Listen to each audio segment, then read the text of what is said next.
Hello guys, welcome back to my story video.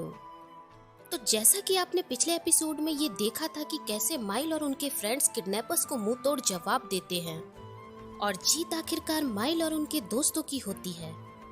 उसके बाद mile अपने स्कूल पहुंचती है और उसे ये पता चलता है कि उसके रूममेट्स कोई और नहीं बल्कि मैविस, रायना और पॉलिन हैं। ये देखकर माइल काफी हैरान हो जाती है।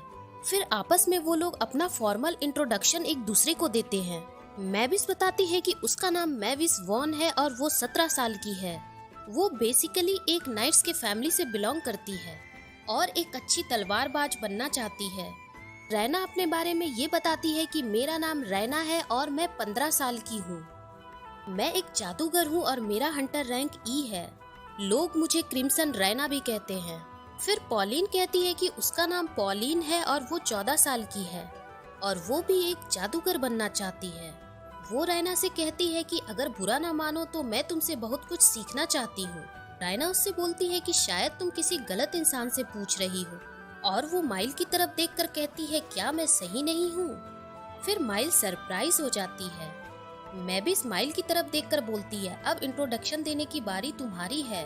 माइल बताती है कि उसका नाम माइल है और वो 12 साल की है। उसके बाद सभी उससे उसका रैंक पूछते हैं। माइल कुछ देर सोचती है और बोलती है, क्या मेरा रैंक बॉटम F है। सभी एक साथ माइल से कहते हैं, क्या तुम हमें झूठ बोल रही हो? माइल ये सोचती है, ओ नो, इन्हें तो सच में मुझ पर बिलीव नहीं है। फिर माइल डर जाती है और ये सोचती है, कहीं मेरा सीक्रेट जानने के लिए ये लोग मुझे टॉर्चर तो नहीं करेंगे। रायना माइल से ये कहती है कि हमें बस सच जानना है। इतने में स्कूल की बेल बज जाती है। सभी बोलते हैं, हमें जाना होगा। माइल उनसे पूछती है कि आखिर हमें कहाँ जाना है। वो लोग माइल को ये बताती है कि उन्हें स्टूडेंट ओरिएंटेशन में जाना है। माइल ये सोचती है कि इस बार तो वो उनके सवालों से बच गई, पर ये लोग इतनी आसानी से इस बात को जाने नहीं देंगे। फिर वो लोग फील्ड में पहुंचते हैं जहां प्रिंसिपल अल्बर्ट उनका टेस्ट लेते हैं। प्रिंसिपल ये बताते हैं कि ट्रेनिंग इतना आसान नहीं होगा, लेकिन यहाँ से जो ग्रेजुएट करेगा उसे D रैंक अवार्ड किया जाएगा। ये सुनकर सभी ट्रेनर खुश हो जाते हैं और जो भी यहाँ हाईएस्ट स्कोर करेगा उसे रैंक C अवार्ड किया जाएगा। प्रिंसिपल बोलते हैं उन्हें एक एक करके आगे आना है और अपना टेस्ट देना है। तभी माइल ये सोचती है, उसका रियल पावर किसी को पता नहीं चलना चाहिए, खास तौर पर उन लड़कियों को जो कि माइल की फ्रेंड्स बनी थी। सबसे पहले मैविस आती है। वो अपने शानदार परफॉर्मेंस से सबको हैरान कर देती है। उसके बाद माइल की बारी होती है। वो खुद से ही बात कर रही होती है कि उसे इस बार एवरेज रहना है और कुछ भी करके हार जाना है ताकि उसके पावर का किसी को पता न चल सके। माइल के अगेंस्ट जो ट्रेनी होता है वो काफी स्ट्रांग होता है। माइल खुद से बोल रही होती है, मुझे एवरेज रहना है और बिना हर्ट किए सामने वाले को मुझे हार जाना है। पर माइल के अगेंस्ट जो ट्रेनी होता है वो माइल का मजाक उड़ाता है। वो बोलता है, इस बच्ची के साथ मैच करना काफी बोरिंग है। इतने में माइल को गुस्सा आ जाता है। वो भूल जाती है कि उसे तो एवरेज रहना था, जिसके बाद वो उस पे पावरफुल अटैक कर देती है। वो बोलती है, क्या मैं तुम्हें बच्ची नजर आती हूँ? ये देखकर सारे ट्रेनी हैरान हो जाते हैं। वे आपस में बात करने लगते हैं, ये तो कमाल का था। फिर माइल को ये रियलाइज होता है कि ये उसने क्या किया, उसे तो एवरेज रहना था। वो सबसे ये कहने लगती है, नहीं नहीं, तुमने जो देखा वो सही नहीं है। उसने मुझसे कहा उसके पेट में दर्द है इसलिए वो नीचे गिर गया। माइल की फ्रेंड्स आपस में ये बात करने लगती हैं कि वाओ, माइल तो कमाल की है, बाकियों से वो काफी डिफरेंट है। उसके बाद रायना की बारी होती है। वो अपने मैजिक में काफी कमाल होती है और अपने फायर मैजिक से सबको हैरान कर देती है। इसके बाद माइल को फिर से बुलाया जाता है। वो एक बार फिर से यही सोचती है कि मुझे एवरेज रहना है। वो ये सोचती है, अगर मैं रायना का हाफ पावर यूज करूं तो यही मेरे लिए सही रहेगा। इस बार वो अपना मैजिक एवरेज रखती है। रायना उससे बोलती है कि ये उतना भी बुरा नहीं था, पर तुमने मेरा ओरिजिनल स्पेल यूज किया जो कि बस मैं यूज कर सकती हूँ, वो भी सिर्फ एक बार देखने पर। तुमने ये कैसे किया, क्या तुम मुझे बता सकती हो? फिर माइल वहाँ से बहाना बनाकर चली जाती है। फिर माइल नैनो-चैन से ये कहती है कि ओ नो, मैंने वही किया जो मुझे नहीं करना चाहिए था। नैनो-चैन माइल से ये कहता है कि तुम्हारे साथ तो हमेशा ऐसा ही होता है माइल। उसके बाद नैनो-चैन माइल से ये कहता है कि तुम्हें कुछ याद है तुम्हें क्या करना चाहिए इस वक्त। फिर माइल एक डॉल बनाती है और उसके सामने एक टेक्निक करती है। वो गाते हुए डॉल से विश करती है कि मुझे एक नॉर्मल लाइफ जीनी है, प्लीज हेल्प मी। उसके बाद वो उसकी विश सुनने के लिए डॉल को थैंक यू बोलती है। तभी पॉलिन पीछे आ जाती है और माइल से पूछती है कि तुम इस डॉल के साथ क्या कर रही हो। माइल हैरान होकर उससे पूछती है क्या तुमने सब देख लिया। वो बोलती है हाँ, मैंने तुम्हें विश करते हुए देख लिया। और माइल से वो ये भी कहती है कि उसकी डॉल क्यूट है। वो ये माइल से पूछती है कि तुमने ये टेक्निक कहाँ से सीखी। माइल उससे ये कहती है कि ये उसका सीक्रेट फैमिली टेक्निक है। उसके बाद पॉलिन माइल से ये कहती है कि वो उसे चाय पे इनवाइट करने के लिए आई है।